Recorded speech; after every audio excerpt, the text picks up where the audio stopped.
Hi there, hello and welcome to this session on GDPR implementation, blind spots, opportunities, and the way forward.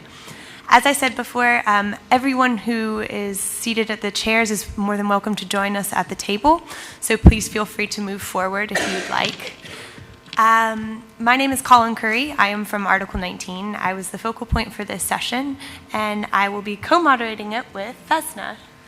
Hi, my name is Vesna Vesanara, and I work at Ranking Digital Rights. Welcome all. Just a couple house rules before we get started.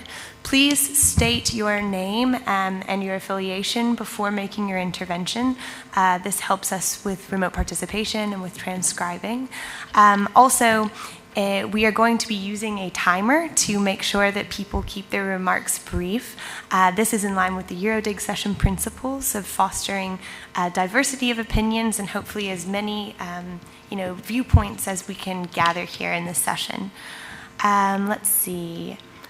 We are joined by our remote moderator, Mary B., and then we've also got a reporter, Anna Maria, who will be, over here, who will be taking the last few minutes to report on the big action points coming out of this session. So with that, I think that we can go ahead and kick it off. You might have seen on the wiki that this session will be divided into 3 parts. So the first part is going to be looking at the application of the GDPR to different technologies and communities. And the second part will be looking at evaluating the impacts of GDPR. The last part will be a tiny part, which will be kind of a lightning round of wrapping up the discussion, where people can give us their hot takes on to round out the session. So, with regards to these part 1 and part 2, the topics are quite broad, as you saw. So that's in order to leave it open for interpretation. So for stakeholders to respond from their unique perspective about the impacts that they have witnessed or would like to witness.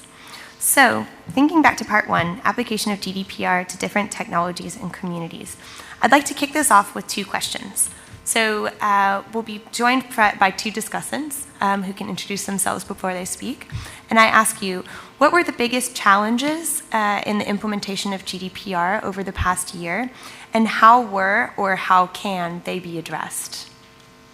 Thanks to you, and I'll turn it over to you, Lena. Thank you very much, Colleen. Hello, everyone. I'm happy to be here and discuss this issue once again.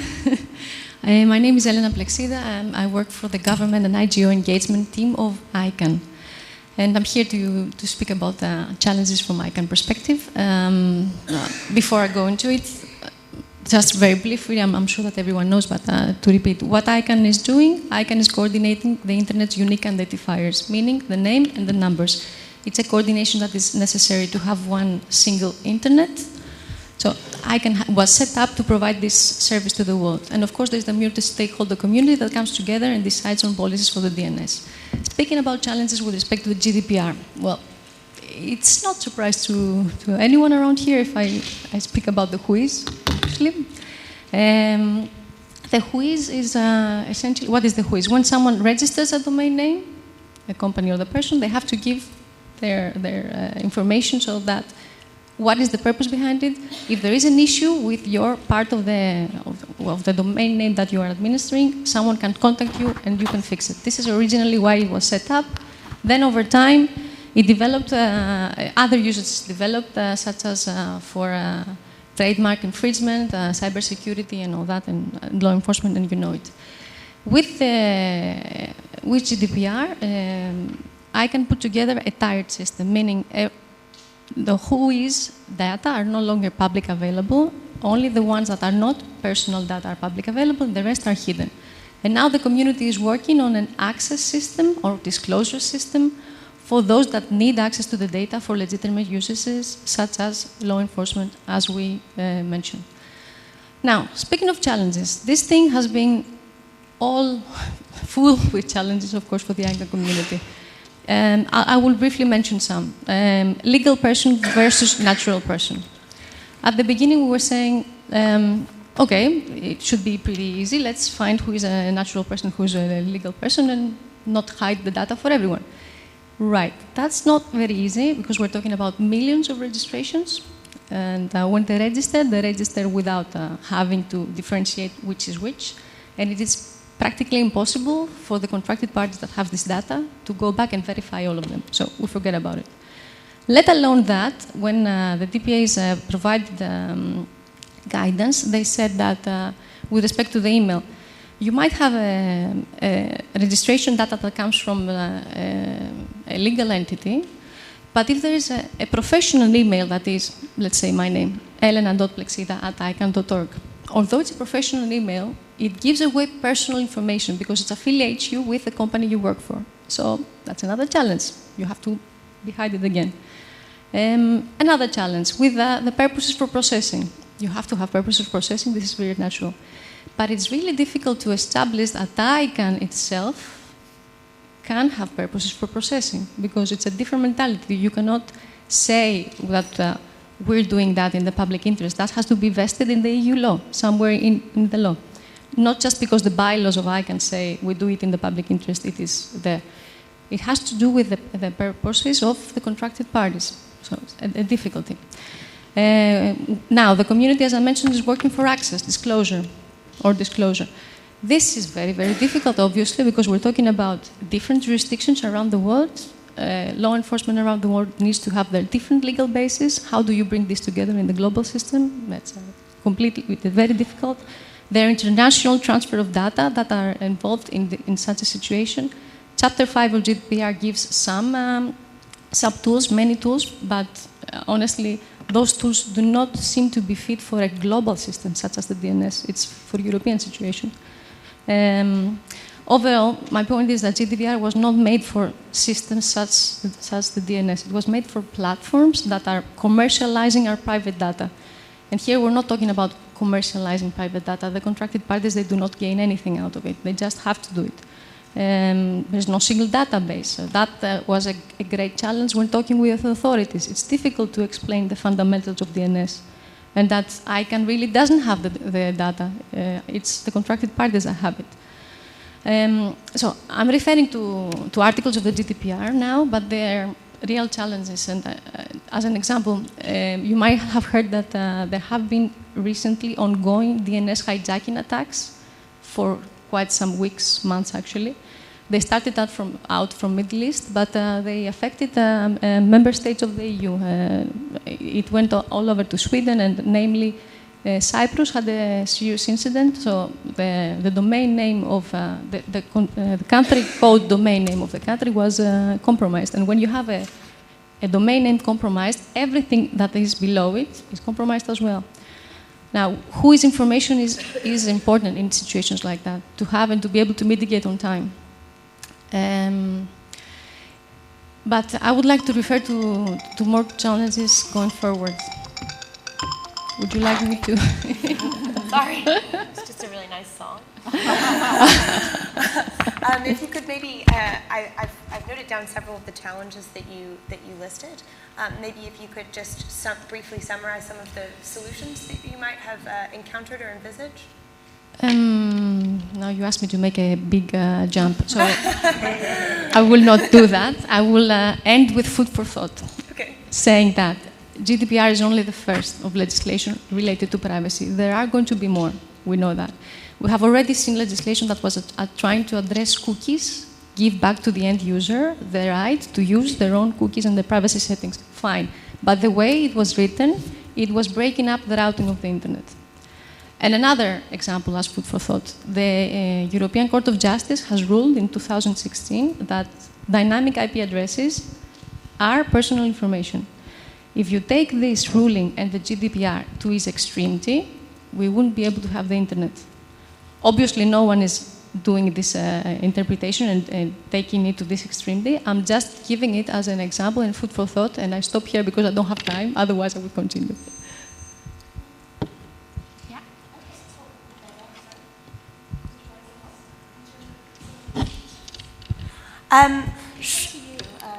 There's a little more to the story from the stakeholder side. I'm happy to share in a neutral way. It's up to you.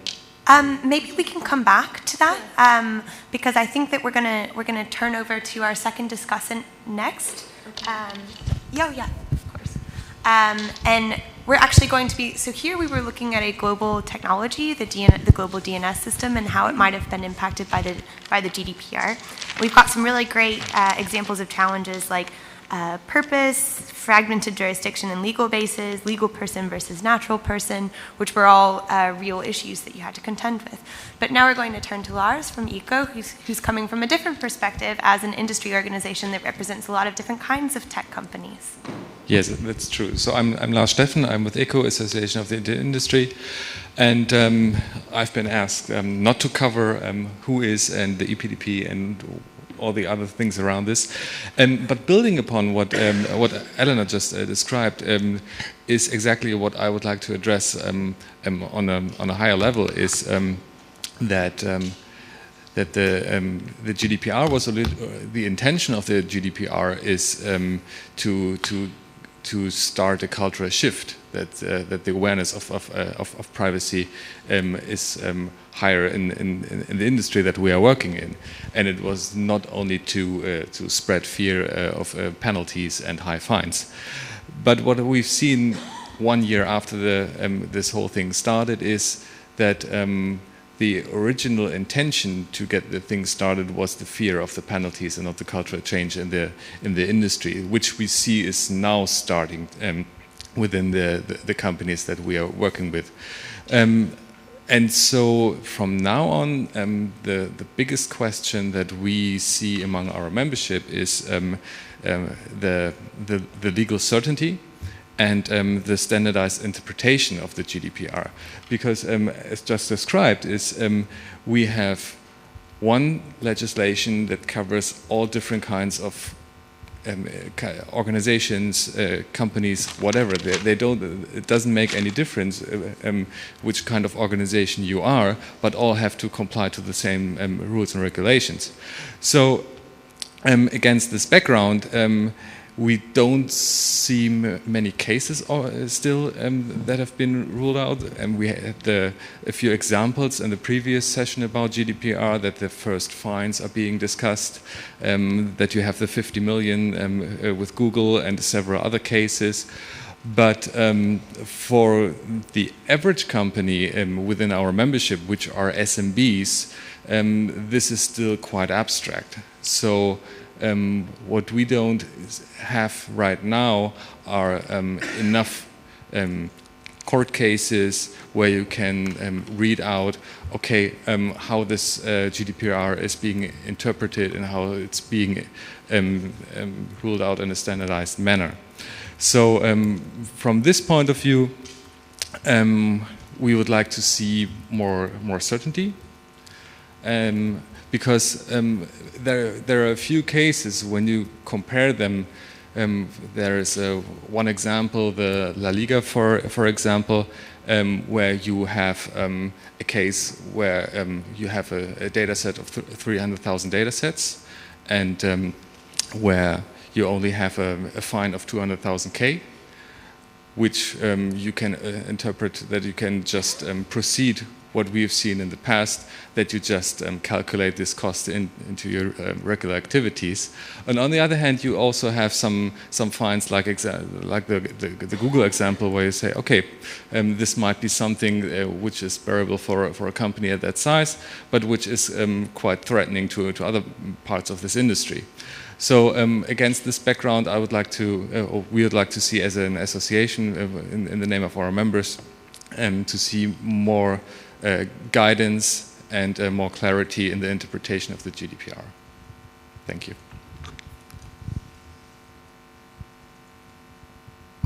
Great, thank you very much. With that, I would like to open the floor for Laurie, if you would like to comment at this point. We'll have an open discussion for anybody to either further ask questions of our wonderful discussants who led this section, or to give their own explanation or their own impression of what the challenges and potential solutions to overcome these challenges have been over the past year. Thank you. I'm Lori Schulman from INTA. I won't talk. Sorry, I'm just going to interrupt. Sure. One more. Our lead discussants were leading us off with 5-minute intervals. Now that's going to go down to 3. Okay, I got it. I got it. And I won't talk about the expedited policy development process either. I understand. I don't want to get into the weeds of ICANN. But I would say that, like, ICANN solutions, the EPDP, whatever you think of it, is a solution. I just wanted to point that out, that this is the multi-stakeholder community getting together, negotiating. There was a phase 1 report that went to the ICANN board, which was substantially accepted, not fully accepted. And what was interesting about that is that what was not fully accepted were 2 of the challenges that Elena highlighted. One was how to define purposes in a way that would be very clear and encompass the needs of the entire ICANN community, not just a subset of the community, one. And secondarily, there's great debate about this capturing the organization's name inside the WHOIS data. So there is a solution out there. I just wanted to point it out that the EPTP, whatever you think of the minutiae of the work, it is a solution that ICANN is moving forward with, number one. Number two, I would present as a challenge, and it's a solution particularly, my organization represents trademark owners, and aside from the issues that are happening at ICANN, there's other issues here in terms of discovery. And I was at an event yesterday where I just learned that, our members of community are asking for information of the purchasers of tainted products to let people know that they've bought counterfeit or tainted products, that they have a tainted product in their possession, and they should be very careful, particularly one that could be ingested by humans or animals, quite frankly. And there could be great harm there. And there are some parties that are arguing GDPR and saying, we're not going to tell you who bought our counterfeit goods. We're not going to share with you, where we may have distributed a bad product because of GDPR, which to me highlights the issue of the lack of balance. And what had happened is, in this particular case, the law firm had to write 2 or 3 letters, and in the 3rd letter did a very explicit legal balancing test, and then there was a decision that had to be made by this company. Do I face potentially going to court and get a restraining order, or do I face a GDPR fine? So I think there is still sort of this idea of not understanding well what balance might mean, and that might go to Lars's point about not having enough guidance about the court cases. But I do think there should be an element of common sense and public safety and that goes into this balancing test on a private level, not just waiting for the courts to decide. And I'll stop it there.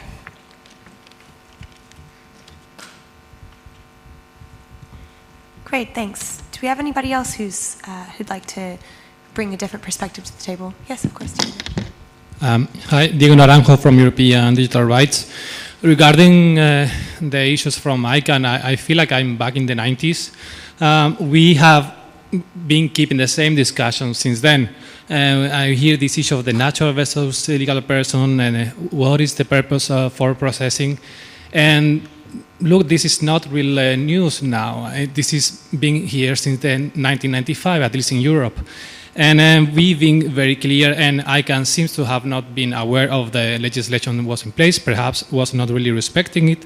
But it seems clear now that with the GDPR clearly into force 1 year after, what ICANN needs to do is really go and try to minimize the data they're using, explain why they need to share the personal data with other registrars, and just keep that role of maintaining the domain name system. I don't think the role of ICANN should be, and that's not your fault, but the fault of the law enforcement agencies, to be the private police of the internet. I don't think that should be your role. Your role is to maintain only the DNS system. And regarding the GDPR, it's made for platforms with single databases. I don't think that's so accurate. I've been involved in the GDPR discussion for almost 4 years. And the discussion was about everyone. You had there lobby groups from the small boat owners in Denmark trying to lobby the GDPR. You had, yes, the big tech companies, and you had NGOs. So you had everyone there, and I think the GDPR has made quite a good balance, I would say, even too balanced, if you ask me. And it's not news. Again, the issue of contractual obligation, how to use a legitimate interest, all of that is pretty clear, and the DPAs are making it even more clear. There are guidance by DPAs, by the EDPS, by the EDPB. And well, just generally, I think the way forward is to try to stick to the law, to hire better lawyers if they don't know how to enforce GDPR and respect fundamental rights. Thank you. If we could steer clear from this specific example of ICANN, or maybe speak about challenges related to the European digital rights agenda, that would be preferable for the nature of this conference. But if you'd like to comment on that, Raul, please. I had a feeling.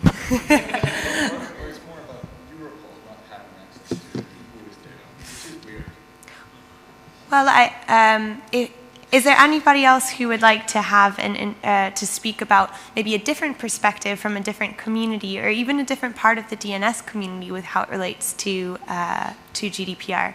If not, I'm happy to continue this conversation, but I don't want ICANN to suck all the air out of the room. Okay, maybe to get our creative, juices flowing, please raise your hand if you have come into contact with GDPR in the past year. I see there are people who have not. That's impressive.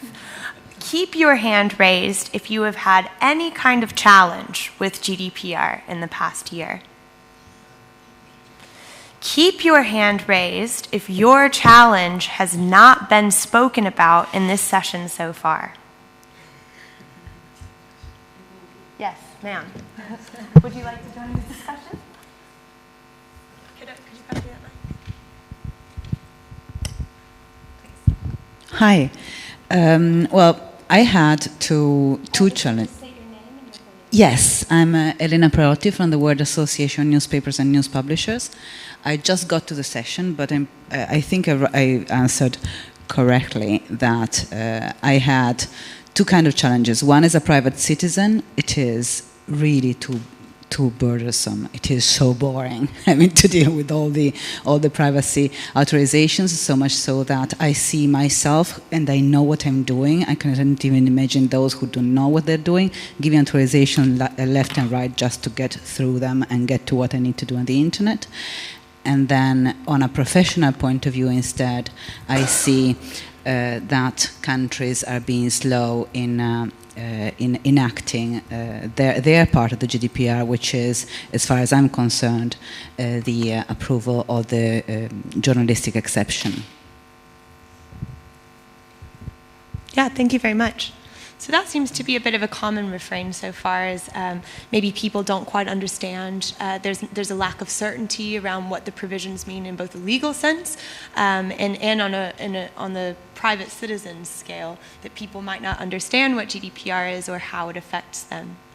Somebody else that had their hand raised in that last round, would they like to express another perspective on the GDPR challenges or ways to overcome these challenges? Yes, Elena? I think we've got a floating mic over there somewhere.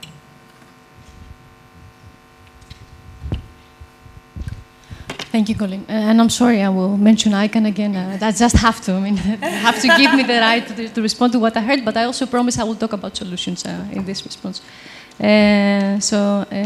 Yes, wanted to mention, I was asked to talk about challenges, and that's why I insisted so much on challenges. If you look at the other side of the coin, you will say that GDPR, with the fines or whatever else, has given an opportunity to the ICANN community, which is the one that decides, to look at it in another perspective. Because indeed, they have been striving with this challenge for quite some time. No, it's not new. You're right in that.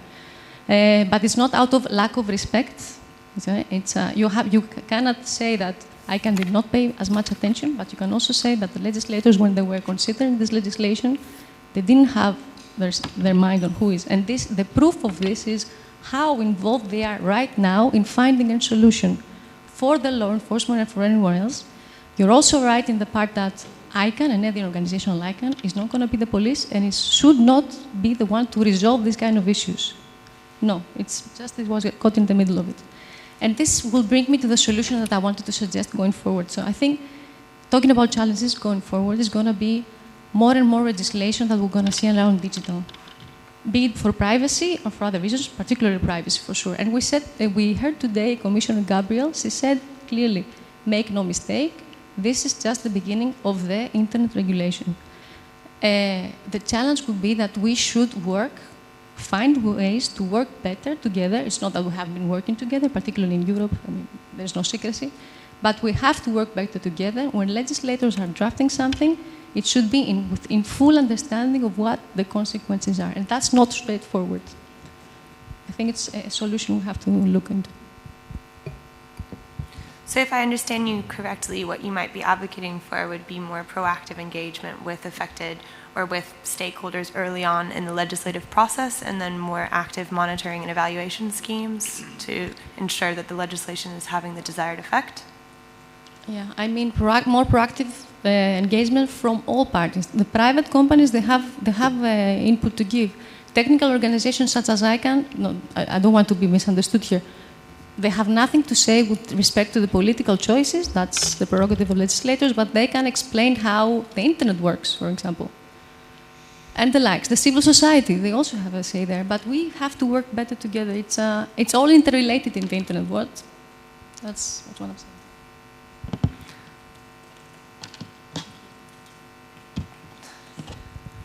saying. Name is Raul Plummer. I'm working for the Electronic Frontier Finland, and well, I've been doing this course for citizens on GDPR from the citizens' perspective, who don't really know their rights or how to exercise them. But one of the challenges that we encountered several times when we were doing data requests to different companies was that they wouldn't have the physical address of their data protection officer, and I think that's explicitly against the law. And I think, like, for example, if you look at Facebook, I don't think they have displayed that anywhere either. At least I haven't found it. Great, so that's a potential solution that you've done, is having a training course for citizens to allow them to know how to better exercise their rights. We've got some flyers here. If I can just have a change gears intervention, putting my other hat on as Article 19. One of the things that I've been considering, partially in preparation for this session, would be how the different provisions of GDPR could be applied to different specific industries or pieces of tech. So, for example, if we're considering codes of conduct, which is one of the things that we were talking about earlier, and if you consider a very specific type of operator, for example, a recursive resolver operator, which is something that's more a topic of more conversation now with DNS over HTTPS being deployed, then it might be an interesting consideration to think about what would a code of conduct look like for something like a recursive resolver operator. How could that be generated? What kind of positive feedback loop could that potentially create? Because if you have, I think that there's a lot of room within the GDPR and its provisions to create a kind of boomerang effect, where if you toss the legislation out and the companies comply with it, then by virtue of complying with the level of transparency and accountability that was required by law, it would in turn shed light on some of the government requests for data and content takedowns that they might be receiving. So it might create some sort of accountability, pro-social competition. So that could potentially be something to consider. So putting back the moderator hat. We've got about 1 minute left in this section. Did you have something to add, Lori? And then we'll go to Peter. Oh, wait, could you rapid shuffle that mic down there? Great, thank you.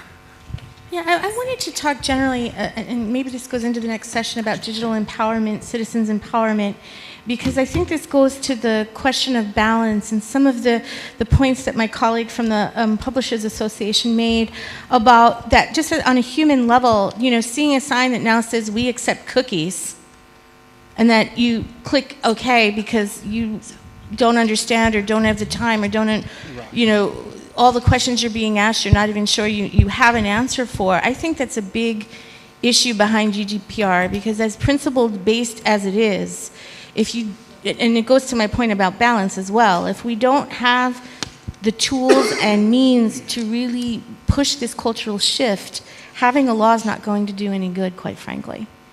And I think that's where a deeper dive into public policy and consumer empowerment really should begin. Yeah, I'm Pierre from Council of Europe. It will be very difficult to answer this or to command this in 1 minute, but I try.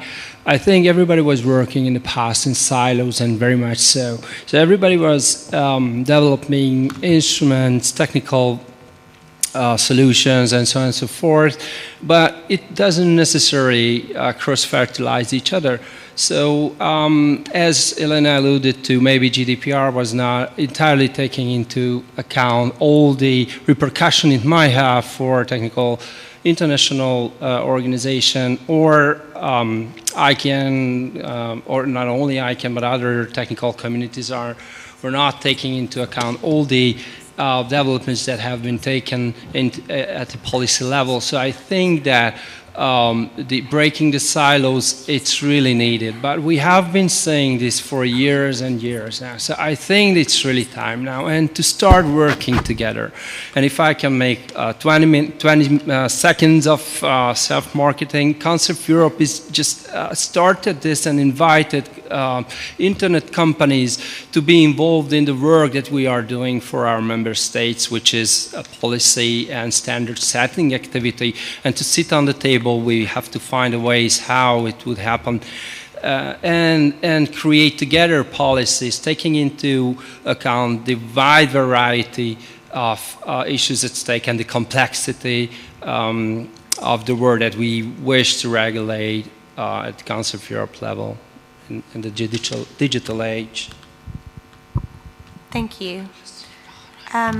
So with that, the first section of part 1 has been wrapped up. Oh, can you make it ultra brief? There ought to be a floating mic somewhere around here. And please don't forget to state your name and affiliation. I'm Baron Soka, Tech Freedom. First, I just want to echo what the lady said about media. The Romanian case of the RISE project is profoundly troubling and illustrating that the job of figuring out the protections for freedom of expression has been left to the nation states. This is just a profoundly disturbing case. But I wanted to point out that the GDPR does not deal with the issue of de-identification of data by saying that data that is completely, perfectly anonymized is not covered, but by not addressing the issue of how to deal with the imperfect de-identification of data, you remove the incentive for companies to try to de-identify data, to be good stewards of data in that way. That doesn't serve privacy, and it certainly doesn't give companies the opportunity to keep some data that may be useful. So this is an issue that really has to be addressed in order to both protect privacy and capture the beneficial uses of data. Thank you. That was very enlightening. With that, we have wrapped up our first discussion on the application of GDPR to different technologies. We're going to be moving. I'm really sorry, but we've got a schedule to keep because we've got quite a lot of topics to cover. Perhaps if there's going to be a bit of an open mic at the end for some hot takes. So I'd turn to you first, if that's okay, for a hot take at the end. All right, great. So with that, we're going to move into a discussion on the different communities that GDPR has been applied to. So actually, when we're talking about the press and journalists, that is a community in and of itself. So we've already kind of touched on this to begin with. But I'm going to turn to Marianne. Marianne, if you'd like to introduce yourself and speak a little bit about this topic. Thank you very much. My name is Marianne Franklin. I'm here representing the Internet Rights and Principles Coalition, and with that, the Charter of Human Rights and Principles for the Internet. And my day job is as professor at Goldsmiths, so thank you to my employer for allowing me to be here. I have now 4 minutes and 42 seconds. I'm going to talk about 3 sorts of communities: the elderly, number 2, school pupils and university students, and number 3, refugees and asylum seekers. Now, when I say communities, I'm using the term as a category, really. But communities are always made up of diverse groups, and they all have diverse needs within said community, and that community can be within a national jurisdiction or, in fact, straddle several. Now, we're living in an aging society. We've all been school students and university students, more or less, or we have children who are, and some of us may be working directly with refugee and newcomer communities. I would specify these 3 groups, if you like, broader communities, as not being very, very well served by the GDPR, precisely for the reasons that have been already brought up. The GDPR is not about privacy online. It is one important step in operationalizing that principle of privacy online. And as my colleague just pointed out, without true anonymity online, there is no true privacy online. Now, as we know, implementation, like interpretation, is 9/10 of the law. And that's where we are a year on, implementation and interpretation. So let's think of these three communities. Privacy is just one of the human rights that have been guaranteed by international law, regional law, and in some cases national legal standards. But international human rights law, privacy is but one of the human rights. It's embedded in other rights. So data protection is actually dovetails many other issues that are being raised. So let me just break this down so you can understand when I'm talking about three somewhat counterintuitive communities, and I'll let you use your imagination. The elderly, we now have increasing levels of authentication. We're having increasing levels of behavioural tracking. The elderly are particularly prone to being confronted with the need to remember more and more complicated passwords, which actually makes them more dependent on carers, families, more open to tech abuse, which is now actually a term. It's happening all the time, more open to having their digital identity stolen, and that I can attest to from not only personal but research experience. School pupils, 5-year-olds, 3-year-olds, are their school administrations understanding the need to protect data anyway, let alone by law? University students are now being subjected to excessive amounts of data gathering, biometric data, automatic roll keeping, a form of surveillance that's quite horrifying. And just to have a protection regulation in place does not get us out of the fact that should we be actually collecting that much information about someone who's sitting in a lecture. So I think talking about data protection begs the question of what data is being collected in the first place and whether that much data should be collected. So the more and more data you collect, the more and more you need to protect it. So it becomes a self-fulfilling prophecy. In our most trying and most difficult conversation, refugees, asylum seekers, newcomers, immigrants, the amount of information that these people are being required, are being forced to give is completely contravening international human rights standards. Refugees' rights are embedded in human rights. They are not alongside. They're not an accident. There is no data protection for someone in a detention centre. There's no data protection for someone seeking asylum at the border. There is no privacy. And I think we can only judge our regulations by how they apply to the most vulnerable groups and the most complex situations in our society if we're going to judge how well it's been applied, not to the privileged, not to the well-informed, but to those who are information poor, unable perhaps to understand these complex regulations and where they can go for legal redress. So, my first problem is if data is the new oil, then we're talking about sustainability on the same level that we need to talk about climate change. And I don't think the GDPR is a one-size-fits-all, even though it is a very important step in the right direction in principle. It is a global standard around the world. People are seeing it as an important advance. But if it is the new oil, we should be thinking about how that oil is being harvested, who's in charge of it, who has access. So I have concerns about the GDPR being somehow a proxy for larger questions around not just privacy, but access to information, journalistic rights to investigate crimes and public issues. University students to actually study issues like terrorism and do so without becoming tracked and surveyed and put into. There's my thing. I've got my last thing to say. I'm terrible for texters. I'm sorry. Okay. My solution is collect less data. It's very simple. We don't need to give our sexual preference. We don't need to give our age. And we don't even need to give our gender for the most simple services. So let's start collecting less data, and GDPR implementation might become simpler. And last and not least, meaningful training at the lowest level, kindergarten, schools, universities, hospitals, old people's homes, retirement villages. That leads to robust forms of consent, robust forms of compliance to the spirit, not just the letter of the law, and also allows for affordable and easy access to the right to legal redress, which the GDPR, if I understand correctly, was all about in the first place. Thank you very much. Thank you for that.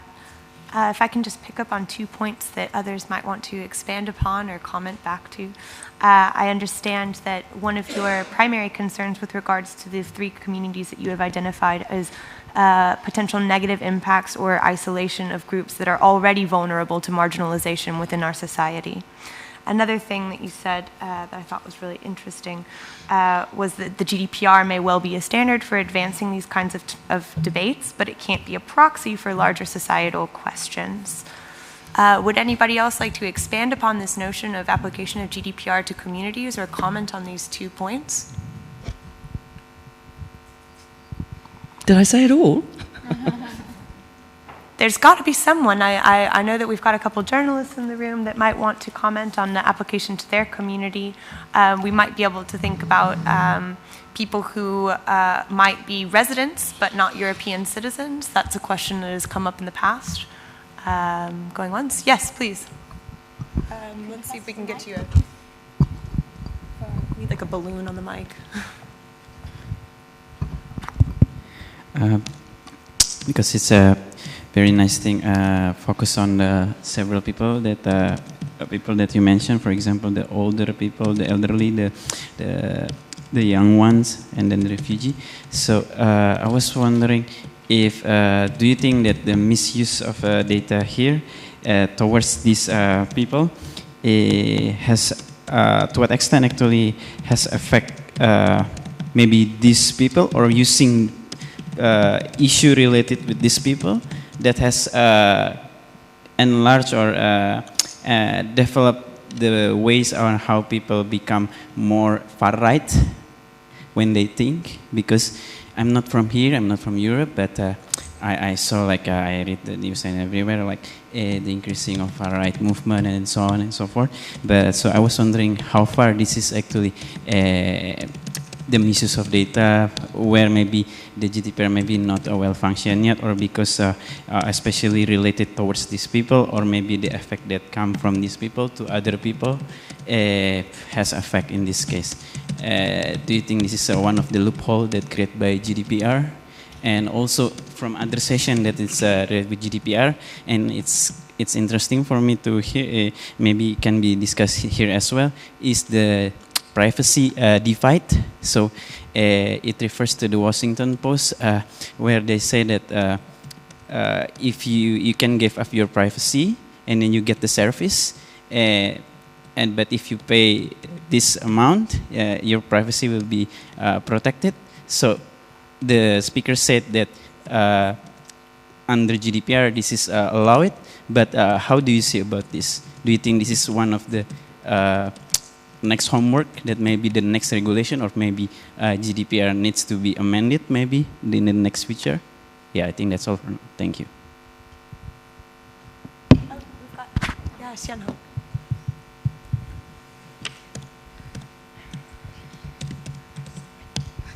Thank you for giving the floor. My name is Xian Hong from UNESCO. I do echo the point raised by Marianne Franklin about the journalist community, which was quite forgotten to some extent. Because journalism, they are playing a role. On one hand, they need to have very secure communication with their sources to protect their sources, so they can investigate crimes, corruptions. On the other hand, UNESCO has been observing the trend of the digital attacks against the journalists and freelancers, media actors. Nowadays, they are more and more tracked. They are more vulnerable in digital age to be attacked by digital means. So I do feel that's a community that maybe GDPR can be more sensitive to. I know there's an article in the GDPR to try to reconcile the rights to privacy and also free expression, but in reality, I think maybe more work can be done in this regard. And the second issue is about the independent media website. Last week I was in the ResCon. I don't know anybody else there. I read a launch of the report by CIMA, Center of International Media Assistance. They have found that the number of independent media and small production news websites, they were tracked and the data were collected by the third parties. Maybe that's a new risk, a new trend that we need to keep a close look at it. Certainly, there are news websites and many internet companies. They are collecting data as a part of the business model, which I'm still doubting about the legitimacy. If that's not seems not very much conducive to right to privacy, neither to the right to free expression. But it seems that the internet, there's also independent media. They are even more vulnerable. They are not collecting data by themselves, but that they were being collected by the third parties, which can be quite risky for the users and also the producers of this kind of independent content. Thank you. I'm very sorry, but we really have to start with the next part, which is about the impact. So we've been talking about the challenges a lot, and let's now turn to the impact we've seen already, or actually the question is, what is the impact we want to see? This part is going to be about two main topics. We're going to discuss the impact we see in the European Union and the impact we see, or the impact we want to see outside of the European Union, so the global impact itself. Luckily, we have a diverse group of key discussants in this part. So I'm going to ask Diego to maybe start and talk about the European perspective, and just take it away. Okay, thanks. Diego Naranjo from European Digital Rights again. I'll be brief. Generally, how to measure the impact and what I'd like to see. Well, how to measure the impact is very clear. We have been working on this small project called GDPR Today. We edit a newsletter every 2 months on different countries, analyzing a lot of data. And what we ask all the DPAs is the number of complaints and the number of procedures they opened and that they closed, the amount of fines and how many of them they issued, and generally if they also approved any course of conduct. So we try to gather a lot of data from DPAs regarding the enforcement, because I think that's clear. The European Commission has published also now some infographic about it. I don't think it's very comprehensive, or I haven't seen the full report at least, and neither has the EDPB to my knowledge, unless I missed it the last week where I was away. But the clear thing is that there's data missing. We had to ask the DPAs constantly to get the data. We got the information from only 15 of them, which is quite a lot, but not all of them. So that's one of the issues, the issue of enforcement and monitoring how the GDPR is being enforced, so we can see if it's the work's being done properly or not.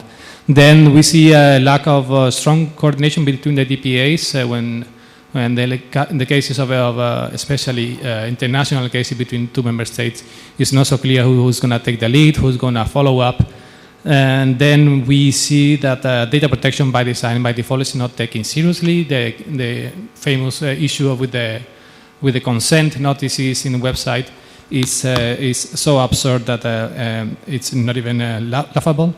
I think that needs to be taken seriously, and Max Schrems with his NGO NOIB has taken Google to court because of that. And then we need to be clear on how the limitations are around the legitimate interest legal basis, because that's one of the legal bases most frequently used by companies who say this is my legitimate interest to make money, and therefore I'm going to use this data that I actually don't need. So we need to be a bit more clear about that.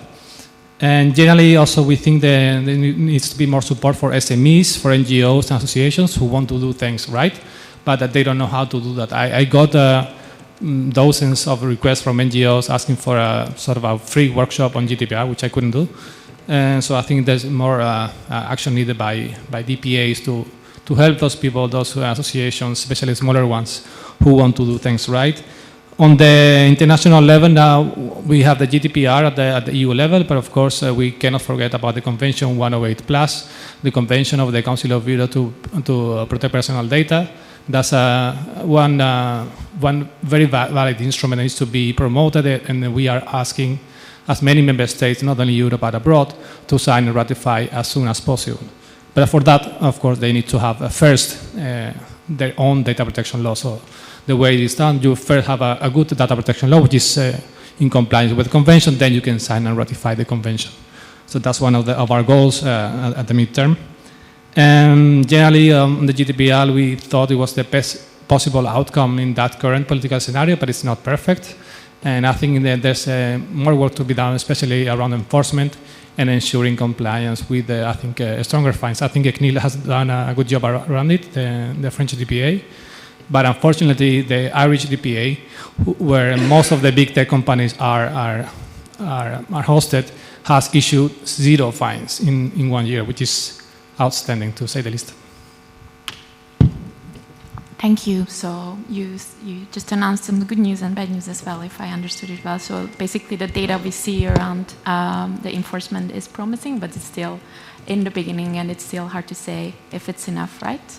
And you've mentioned about the adaptations of the different GDPR provisions, and I'm looking at Rafael, if you could maybe tell us about the country-specific adaptations and variations. Ah, sorry, okay. No, we were going to... Unless it makes more sense. I think it makes maybe more sense for, yeah. Thank you. Thank you, Vesna. So I'm Rafael, I'm a researcher at the University of Michigan in the US. So I'll have a quick word, maybe not specifically about adaptations of the GDPR to maybe local practices or local law, which is maybe a very strictly legal question, but more about whether the GDPR should accommodate for various beliefs or various practices about privacy, about data protection that we find just even across Western Europe, and not to say about the whole Europe or even globally. There's a feeling, which is widely shared, that there are in the GDPR certain types of loopholes which the states have already used to diminish or to reduce or to weaken individual rights, individual data protection entitlements. And the perspective I want to bring out here is maybe the other side of the coin as well. It's the fact that the exercise or the non-exercise of certain data protection entitlements can have an effect which goes beyond the individual, in the sense that it's outside of the control of the individual, and it's maybe even outside kind of the limited understanding of all the repercussions that our choices can have, especially in the case of data protection or data processing, which is consented to. And the example I like to use is the loyalty points card that we probably have for grocery stores, for pharmacies, or for any kind of stores. And these effects can also vary across different European societies, meaning that there are some types of processing which will be seen as legitimate and which may have positive effects in one place in Europe, and it would not be the case somewhere else. So maybe if we have more time, I'd be glad to discuss some examples, but if we have anyone from a Nordic country here, might be familiar with the fact that tax data is public, at least in good part, in several Nordic countries, which would be something completely unacceptable in many other places in Europe. So that's one example. So maybe my key point here is really the fact that just kind of stacking or giving more and more entitlements to individuals and promoting this idea of individual control and maybe individual sovereignty may lead us to ignore this other side of the equation, which is the effect that our choices can have on everyone else, on the society, which we are part of individually. Thank you. Thank you. And that's actually, I think, brings us very nicely to the corporations practices like Telefonica, which is a global company, and you have to operate in different countries, but you still have to comply with the local laws. And it would be nice to hear about Telefonica's practices in terms of GDPR compliance. And maybe I will also add a few things after your comment from my ranking digital rights perspective on this. Yeah, thanks very much, and happy to do so. I would like really to kind of, I mean, we had the challenges first, so this always gives a little bit of a negative Sorry, kind of... could you introduce yourself? Oh, Chris Ostek, the Public Policy Director of Telefonica. So it gave a kind of negative feeling to the GDPR. I think that overall, at least from our perspective, GDPR is a good thing. And I think it has created a lot of good things. There are challenges, no doubt about it, but I think we should be aware that there's not kind of that business is saying that GDPR is bad. I mean, my company and many others have supported GDPR and the idea behind GDPR right from the start, and we still support it. I will speak about the impact from various perspectives. First, you asked the EU, and I think here when we look at people in the EU, citizens in the EU, there's a positive story that at least 2/3 of Europeans, and this comes from EuroBarometer from the other week, they asked 30,000 Europeans, so it's quite a good sample. They know about GDPR, and 70% even know about one right they have under GDPR. I mean, that's amazing. And 60% even say they read privacy statements and policies, which is quite a surprise to me because I think that many people don't care so much about it. But really that 60% do that. It's true that this went down when you compare the numbers between 2015 and 2019. This number went down by nearly 10%, which brings us maybe to one of the challenges again, which is a certain fatigue around these policies and the clicking and so on. I will come to that in a second. So in general, I think more awareness, which is quite good. Speaking for companies in general, of course, there has been a major compliance effort. Just to give you one number, there are around 500,000 DPOs today in Europe. So there's like 500,000 of people responsible in companies for privacy and for data protection. I mean, these are not new jobs. I mean, these people have been around before, most of them at least, but they are clearly entitled internally to be responsible for these issues. So that on its own, imagine every day, 500,000 people in Europe in companies are working on privacy data protection is a massive impact. And apart from all the other issues. But I think even more importantly, the whole issue of data protection has been raised to a board level. I mean, it has been before something, your legal department cared for or someone. And suddenly, really the board level in companies had to kind of take decisions like the maximum executive level. And I think they had to reflect about the role they have in a data society. I mean, the role they wanted to have for their company regarding privacy and data protection.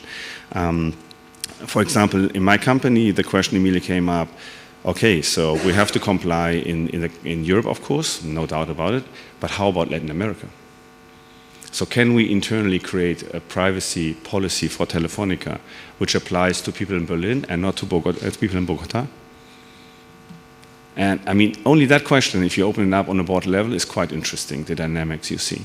Because, of course, the response from nearly all executive has been, no, we cannot. I mean, these are all my customers. I cannot say that I will treat someone, so to speak, better and others I will treat worse. So the effect has been immediately a kind of global implementation of these rules internally in policy. And if you look around the board, you see that nearly all companies went down that route. I mean, very few companies just complied, at least the big global companies. And I also think it has created an impact that companies have put their data house in order. Basically, I mean, we have created new systems, we have created a much more organized supervision and governance of data. I think that's also the solution for what I mentioned before, that there's a certain fatigue regarding giving the agreement to policies. I think we have to think about more dynamic ways of doing these things. I think that the tick-in-the-box approach is a compliance approach, but I think we have to look into new ways, using, for example, new customer interfaces to give even more granular choices about what people want to do with data or can do with data, and so on. I think that's going to be the future, and that's the interesting part, something we call internally data ethics. How can you really create empowerment of users, of customers regarding their data? How can you be even more transparent, give them more portability, et cetera, et cetera. So I think these are the key questions we're considering currently. Finally, governments, EU governments. I think they have to live up to the fact that the idea of GDPR was to create a harmonized approach across Europe, and a harmonized approach also across sectors.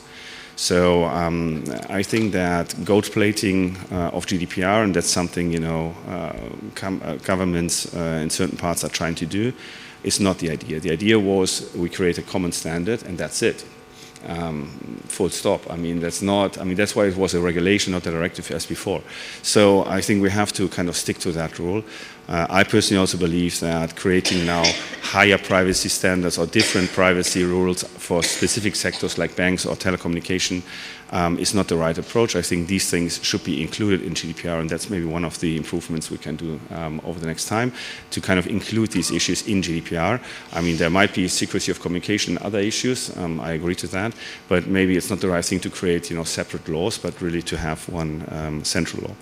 And then the international, with that I terminate, the international impact. I think, again, it has been good. I mean, there is a more harmonized approach to privacy now in the world. It's maybe not the as we would have wished it to happen. I mean, of course, international policy making on data has totally failed in the last years. There's no effort which has created anything like a kind of common approach. So now it's going, the other way. I mean, Europe stepped ahead. They created the first modern data protection law. And then basically now, due to the sheer force of economic power of the European Union, a lot of people are kind of falling in line. Japan, Brazil, India, even the United States. So I think that we are creating some form of more harmonized international rules as well, which is good, because the features are always the same. You create rights and create a supervision, kind of independent authority supervising the rights, which is actually not a bad approach. You've seen maybe that the G20 under the Japanese presidency is now talking about creating a trusted data space basically globally, which is the same idea. So I think that we have quite a positive impact on the international policy making with all the challenges, and I see the challenges as well. But I believe that this is very, very good actually going forward, not only for competition, not only for people, but also really for creating this kind of common understanding that in a data-driven economy, the issue of privacy has to be taken seriously. Thank you. Maybe I'll just add a quick comment about the Ranking Digital Rights results. And for those of you who are not familiar with the Ranking Digital Rights, we look at telecommunication and internet companies around the world. Telefonica is part of those 24 companies we evaluate. And it's interesting you mentioned that you see, like what we see, the data says that GDPR actually did increase awareness around privacy.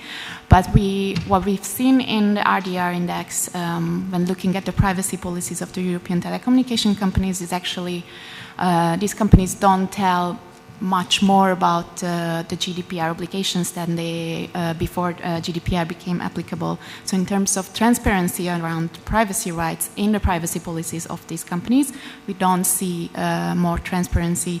And many would argue, of course, that we shouldn't put the onus on the users about understanding all these rights. But I think that's an interesting question, and it's an important question from an average citizen's perspective. Shouldn't they also be aware of all the obligations and rights they have under the GDPR? That is to say, we don't measure GDPR compliance. We look at the company disclosures and policies. And Christoph, you also mentioned, you also mentioned something which I think is very relevant and brings us to Peter about the fragmentation of privacy rights and different application in different countries. And I wanted to ask Peter about, from like the Council of Europe perspective, if we can, we got a question?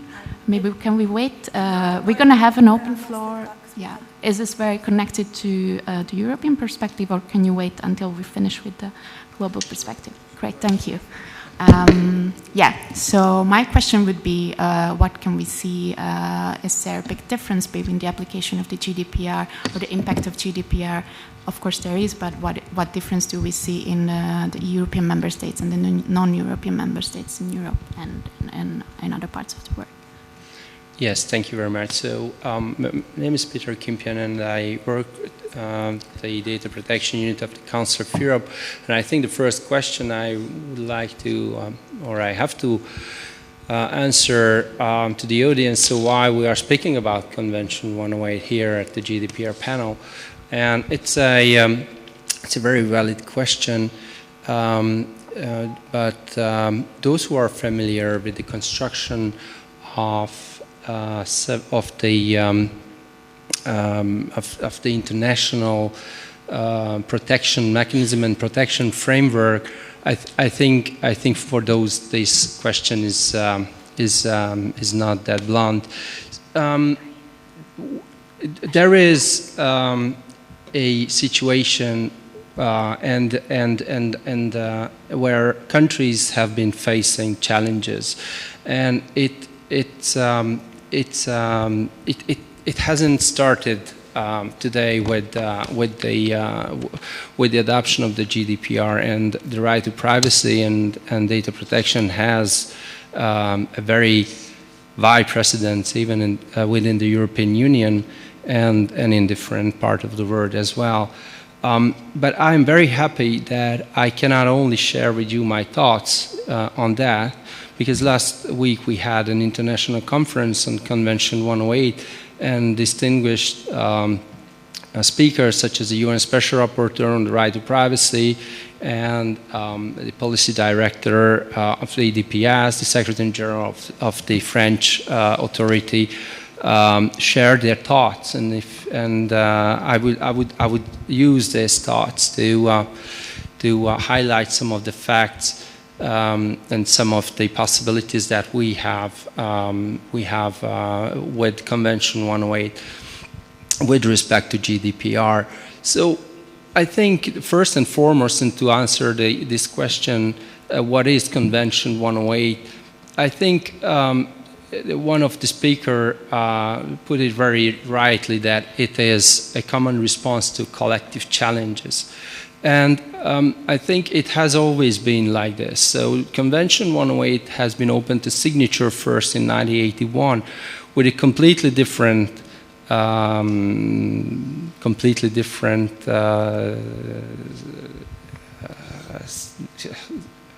to say, circumstances, and now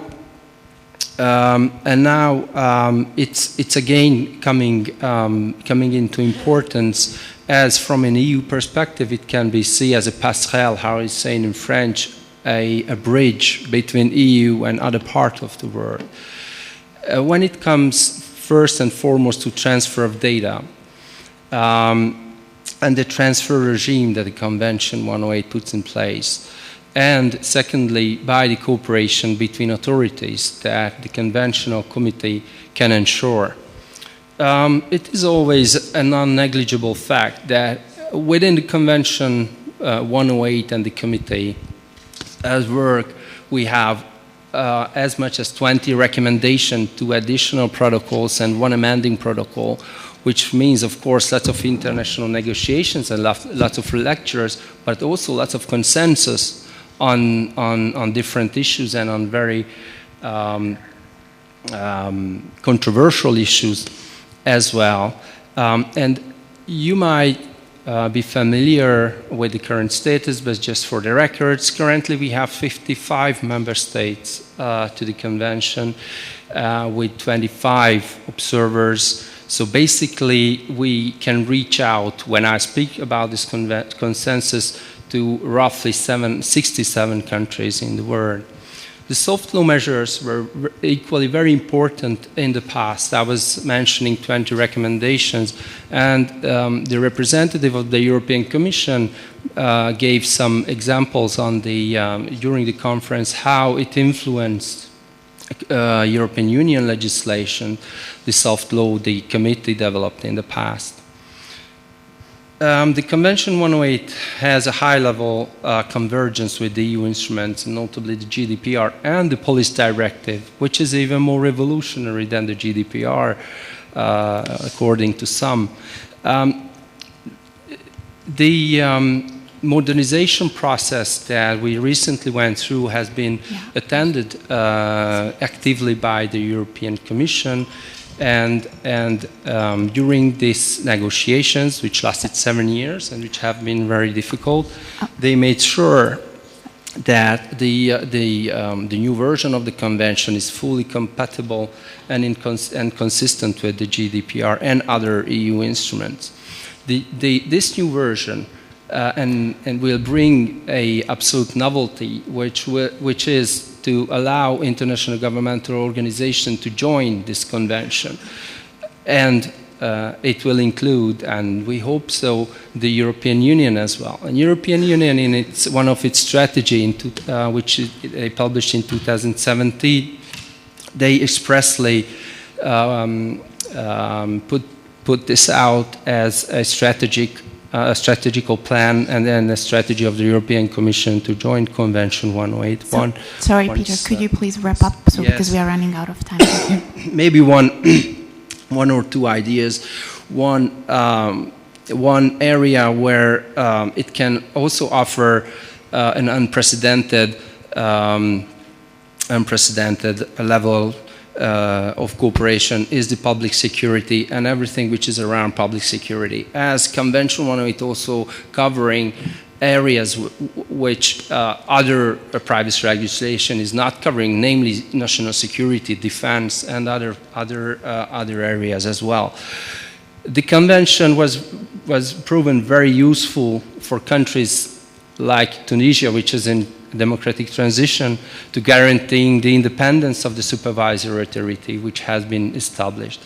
And standard setting capabilities was also mentioned by an Argentinian example, where the Argentinian national strategy on AI was based on one of our guidance that we issued recently on artificial intelligence. Thank you, thanks a lot. I would like to turn to Mary, because luckily we have a data protection authority perspective from Albania here in the room. Thank you. So could you please tell us about the impact of GDPR? What impact would you like to see around GDPR? Thank you. Hello, my name is Mary. I come from Albanian Data Protection Commissioner, and I'm part of legal department. And to speak briefly about the impact of GDPR in our country, in fact, it represents two-fold challenge, and which rely first for us the EU integration. So we have to align our national legal framework with acquis, and secondly, the regulations impact on the economic sphere vis-à-vis our enterprises. So first, we have to amend our legislation with the GDPR. Now we are in the steps of the screening process, and this process is due to be completed by the end of 2020. And meanwhile, we have took some preliminary measures. We have included the DPOs in our sub-legal acts. We also have added our privacy police in regard with the GDPR. We have done some raising awareness with public and private sectors. And of course, the controllers and the processor who are processing personal data of EU citizens, and specifically in the areas of bank, health, education, telecommunication, marketing, etc. And but meanwhile, there is, as the entry into force of into application of the GDPR, many questions and concerns are addressed to our office, Albanian Information and Data Protection Commissioner, and mainly with the reference Article 3 of the GDPR. So the scope, namely the territorial scope of the regulations. And let me very briefly highlight several issues. And so Albanian controllers have raised concerns as regard they need more clarification about the procedures that the board or the EU supervisory authorities will follow in eventual cases of imposing administrative fines and penalties. Another issue the controllers raised was question marks. They want concrete examples about regarding the application of the GDPR to non-EU processor that process data resulting from targeting of EU data subjects by the controllers. Another important issue they raised was about the non-EU controllers and processors that perform international transfer of data transfer. Should the non-EU controllers apply Chapter 5 of the GDPR, the measures of Chapter 5 of the GDPR? So these are some issues, and from our standpoint of the Albanian commissioner, we We also have this considered as relevant the fact that which has regard to the cooperation between our authority, like a regular authority of a third country, and the EU supervisory authorities regarding the cooperation of online inspection. Yes, 1 minute. Online inspection. So these are some issues we raised during the entry into force of the GDPR. Last thing I want to say, just briefly, I want to remind you that the 41st edition of ICD-PPC International Conference of Data Protection and Privacy Commissioners will be held in the Western Balkans, and our authorities is the authorities which will organize this conference. So we are very glad and we think very important issues will be taken at its 41st edition in Tirana in October. So therefore I have this opportunity to announce our invitation and to join us with your inputs and expertise, of course. Thank you. Well, before we open the floor up, would you like to elaborate a bit more on the economic impacts of GDPR on industry in Albania? Yes. For now, we are, in the steps of readiness, and we have a lot of trainings, and we have done some cooperation with Ernst & Young and and other controllers, but still, we haven't done a lot. We haven't have concrete cases, but some cases that we have are with telemarketing call centers from Italy, and we have a collaboration with Garante della Privacy, and so we have done some inspection, but just recommendation, not penalties and fines. Thank you. Great. Thank you. I think we have some time to open the floor for discussion around the impact of the GDPR. I think you were the first one from previous sections, and then you, and then we'll. And there's. Thanks. Maybe. Now it's on. So my name is Bob Niemann. Yes. Tech entrepreneur and 15 year in data analytics, and we found a way to do some different things with the HTTP protocol as it was described. And I think as an internet user you all have the freedom of using the internet as it's meant to be, and I think the complexity and the impact is more on the protocol itself instead of all the policies that we want to make on top of it. Because I think there is an over-regulation at the moment based on the GDPR, but I think... You said over-regulation? I think there will be an over-regulation, absolutely, because it's the California Act, it's the child control. There are 52 states in the US that are making their own privacy regulations. In Brazil, that's already there. So I think we are in a world wide web where the freedom of internet is there. The protocol is supporting that. And so the difficulty is that if, for example, what just was mentioned is if someone is retargeting from a non-European country to European citizens, the GDPR is there. So if you can't create a protocol more with the classification on the legal part of it, and like the W3C was tried to do with the HTTPA protocol, there is a tremendous opportunity out there to comply to all these regulations, because the right to be forgotten, vulnerable people, freedom of speech, this will all be in micro environment where people want to be themselves and want to express themselves on the World Wide Web. And I want to address data is not an oil, because we think it's an oil, it's water. Because if you are a refugee, you don't have a birth date even. And so data poverty is also one. And if you want to be an oil sheik with oil, it's the water, because we need it. It's there. We are the authors of our own data on Google, etc. But they took it from us to be the product of their infrastructure. And I think there is something that the policymakers need to look for, and the mededinging authorities, because they own the browser, they own the ad networks, they own the free Google Analytics. So I think if you look up to Facebook, I think there's the dominant players that are that we need to take into considerations why and how far they may within these regulations.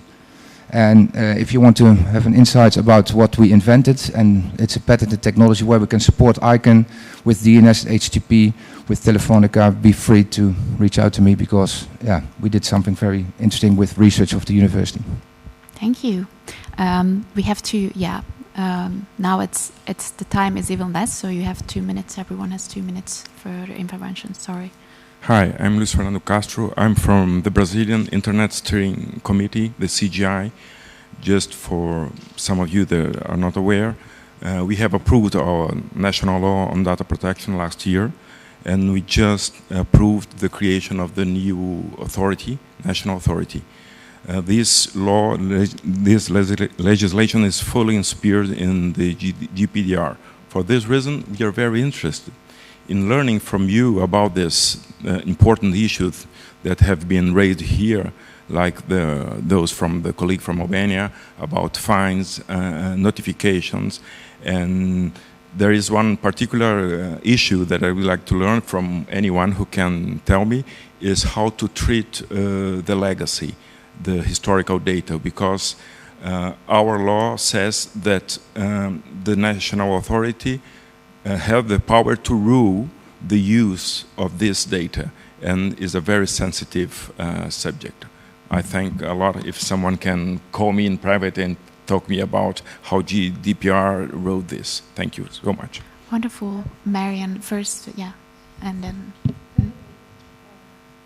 Okay, thank you. I'm Dimitri Gugunau. Good day, everyone. I'm representing Georgia. Thanks for one of the previous speakers from Albania who said mostly everything that I wanted to say. So I have 2 minutes, right?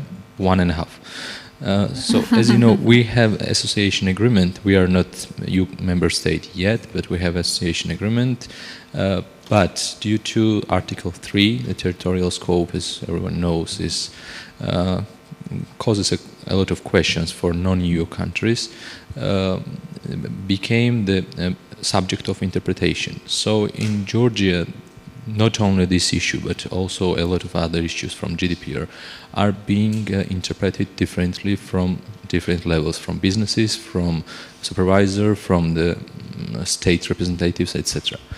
And the main question, I wanted to say a lot of things, but today in Georgia we have a law which is in compliance with the repealed directive, the previous one, with GDPR repealed, and there is now a new draft law which is GDPR compliant.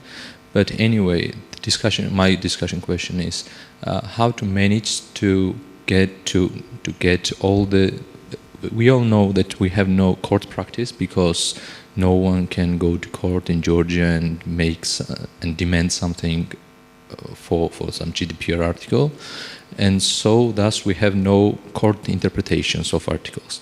On the other hand, the supervisor has just ability to give recommendations, and these recommendations are also based on some good practices on which they personally think that are valuable. So how can we share the most valuable and most trusted interpretations and recommendations that are connected to some different articles from GDPR? Thank you. Thank you. I don't think I have the answer, but maybe if someone has the answer in the room, please turn to you. Mariam? I think there's a mic over.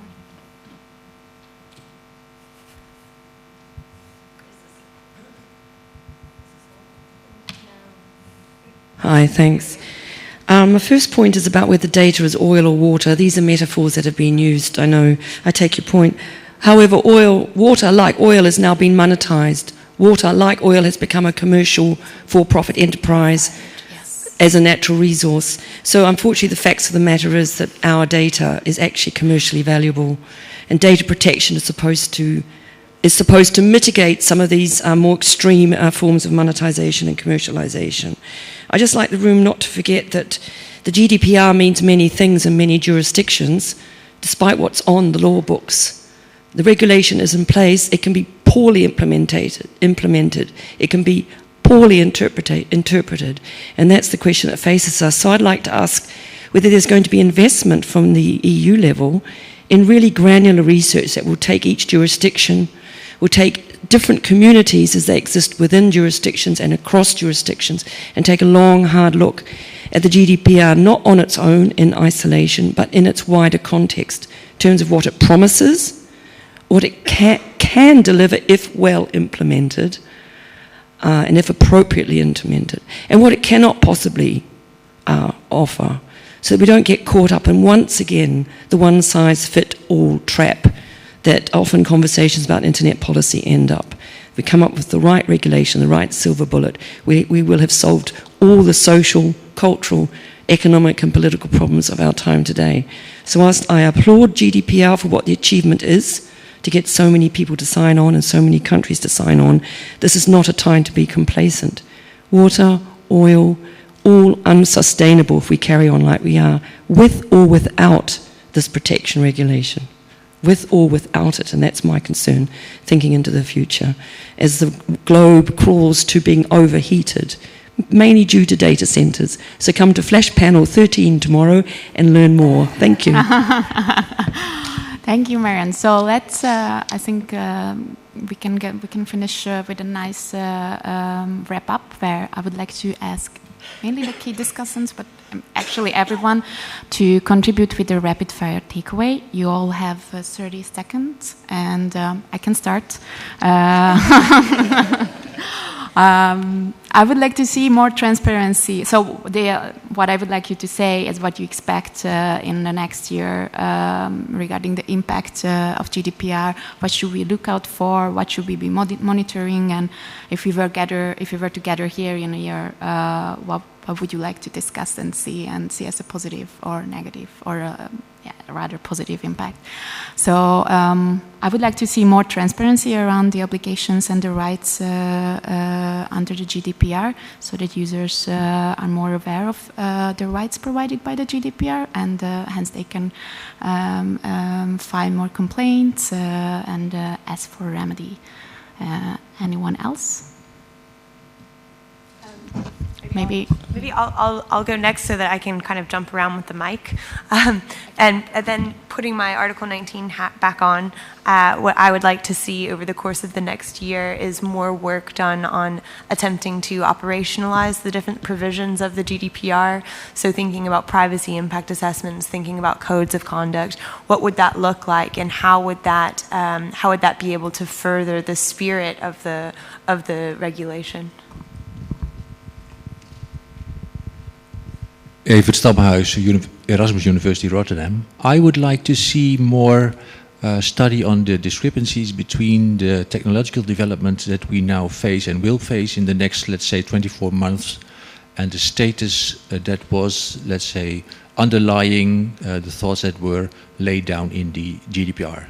Because I truly fear that the divide will grow and that the impact of GDPR will suffer from that. Thank you. I just want to use the metaphor, translated from my native language. I think GDPR and the broader system of GDPR should follow that laws should be not only sharp to the law, to the people from the commoner and so on, but also should sharp to the people or the legal entity which is higher. So in this case, maybe we should see the impact assessment of GDPR for GAFA, Google, Amazon, and Facebook. So I think it's the impact assessment that we need to see. Thank you.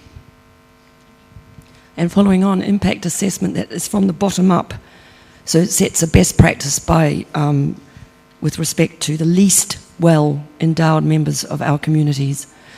So top down and bottom up, we forget the bottom up. And secondly, much more investment in education and in providing small and medium-sized businesses, schools, universities, retirement homes, hospitals, large, small, public, private, and the gig economy caregivers that we now rely on more and more to help them understand, but also perhaps challenge some of the principles of the GDPR so that they can bring in tailor-made implementation. Thank you. Okay, go for 30 seconds. So harmonized enforcement and equal laws all across the EU. We saw bad examples from Romania. We don't like to see that in other countries. We'd like to see more coordination from the DPAs. We'd like to see, of course, more court cases and complaints against, especially the bigger companies. And perhaps this is asking for too much, but I'd like to see at least one fine from the Irish DPA. What we have been experiencing in the past few months and years is that it's a convergence towards a high-level privacy standards and practice around the globe. So I wish that it is speed up, because I share completely the previous speaker's concern that we might be behind the clock with that. Thanks. I often hear in these discussions people saying, oh, the intention was good, it's just a question of implementation. And I have to say, as a lawyer, I find that insanely frustrating.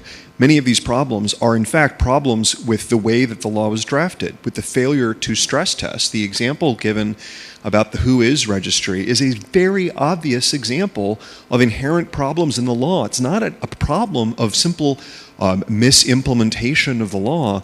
These are things that really require an assessment of the GDPR from the ground up.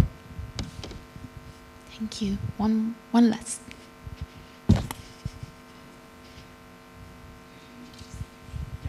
My name is Jacques Begelinger from Switzerland, and I would just like to follow up on what you just said over there.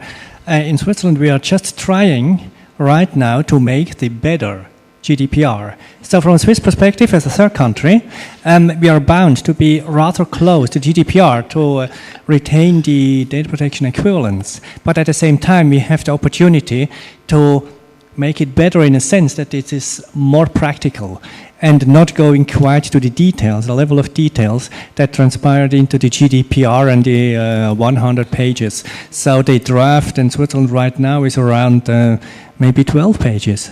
With basically the same content, full building basically on Convention 108. And just try to be then as close as possible to GDPR, just to follow up the political requirements of the European Union. But actually it's a very brave attempt to do something better, but we're not sure yet whether we will succeed. Thank you. Those 12 pages must be readability 1000 level.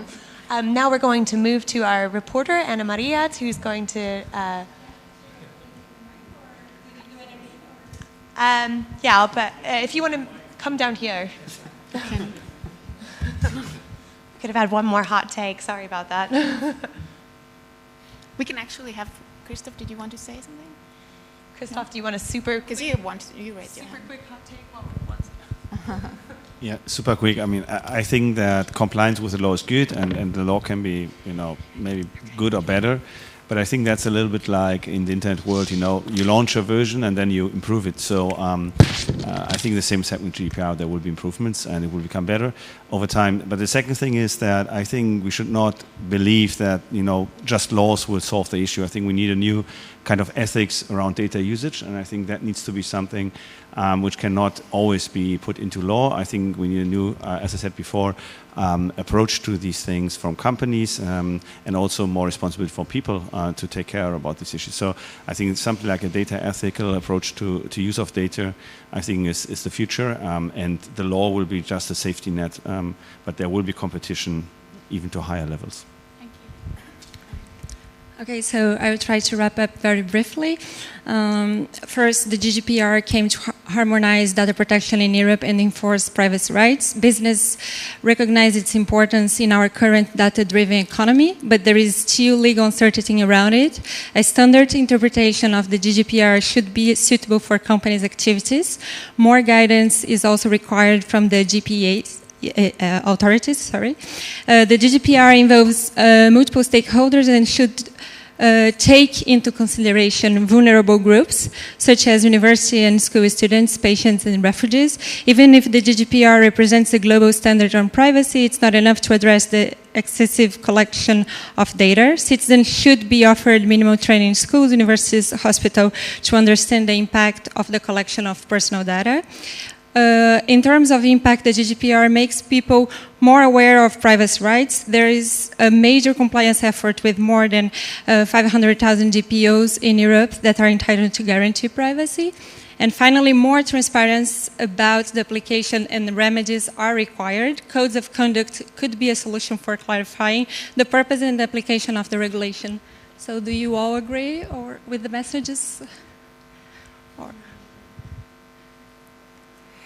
if you have any thoughts or disagreements, please pick up your pen or get your thumbs ready. It's WS02_2019 at list.eurodig.org. Yep. Please send us your thoughts. If you hate this, tell us. We'll fix it. And that message will go to me, to Vesna, and to the rest of the org team, and we'll make sure to make any requirements as needed. Okay. Thank you, Thank you.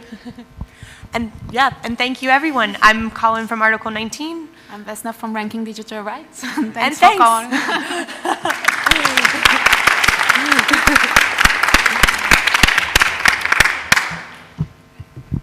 You did great. Thank you. It's a hard job. I don't know if I could have done it. There's too much going on.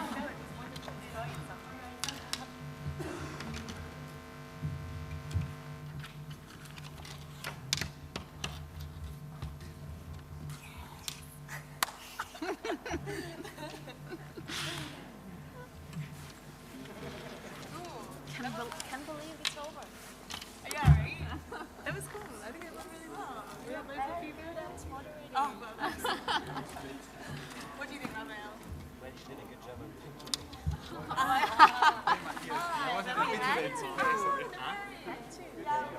Okay, cool. Yeah, it was good. Yeah? I think it's very hard to put like everything into it. So Oh my gosh, yeah. We got like 13 custom proposals and they were like, make this into 90 minutes. And we're kind of like, it's always, on one hand, you want to be precise, but the other way, you